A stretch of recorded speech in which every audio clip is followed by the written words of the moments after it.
चतुर्थी आणि चंद्र काय संबंध असेल बरं? आपण संकष्टीला चंद्र दर्शन घेतल्याशिवाय जेवण करत नाही आणि गणेश जयंतीला चंद्र बघण्याचे टाळतो. असे का असेल?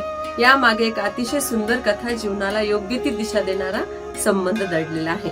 तर गणेश जयंतीला आपण चंद्र दर्शन करत नाही, त्याच्या मागे एक पौराणिक कथा आहे. एकदा गणपती बाप्पा आपल्या उंदीर या वाहनावर जात होते. इतक्यात उंदीर घाबरला आणि तो पडला. त्यामुळे गणपती बाप्पाही पडले आणि ह्या गोष्टीचे चंद्राला हसायला आले. एक प्रकारे चंद्राने गणपतीच्या रूपाची आणि उंदीर असे वाहन असते का अशा प्रकारे चेष्टा केली. त्यामुळे गणपती बाप्पाला राग आला आणि त्यांनी त्याला शाप दिला की आजच्या दिवशी जर तुझे दर्शन कुणी घेत असेल तर त्याच्यावर चोरीचा आळ येईल. तर हे ऐकून चंद्र घाबरला आणि त्याला त्याच्या चुकीची जाणीव झाली. म्हणून त्यांनी गणपती बाप्पाला माफी मागितली. त्यावर गणपती बाप्पा जरा सौम्य झाले आणि त्यांनी त्यांचा शाप हा सौम्य केला. तर दुसरीकडे आपण पाहतो की संकष्टीला आपण चंद्राला अर्घ्य देतो आणि मगच उपवास सोडतो. तर असे का असेल बरे? तर आपण दिवसभर उपवास करतो. चंद्र हे मनाचे प्रतीक आहे. चंद्र 15-15 दिवसांच्या अवस्थेने बदलतो, तसंच मनाचे आहे. मन कधी अस्थिर असते तर कधी आनंदी असते. गणपती ही बुद्धीचे, विवेकाचे आणि स्थैर्याचे प्रतीक आहे.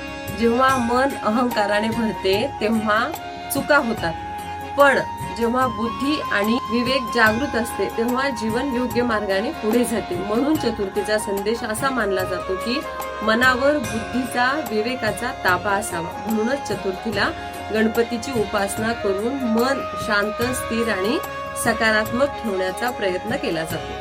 तर संकष्ट चतुर्थीला आपण चंद्र दर्शन घेतल्याशिवाय जेवण करत नाहीत, उपवास सोडत नाहीत. तर चंद्र हा मन, भावना आणि कालचक्र यांचे प्रतीक मानला जातो. त्याचा सुंदर आध्यात्मिक अर्थ असा होतो, उपवास म्हणजे इंद्रिय संयम आणि आत्मशुद्धी. दिवसभर गणपतीची उपासना करून मन शांत ठेवण्याचा प्रयत्न केला जातो.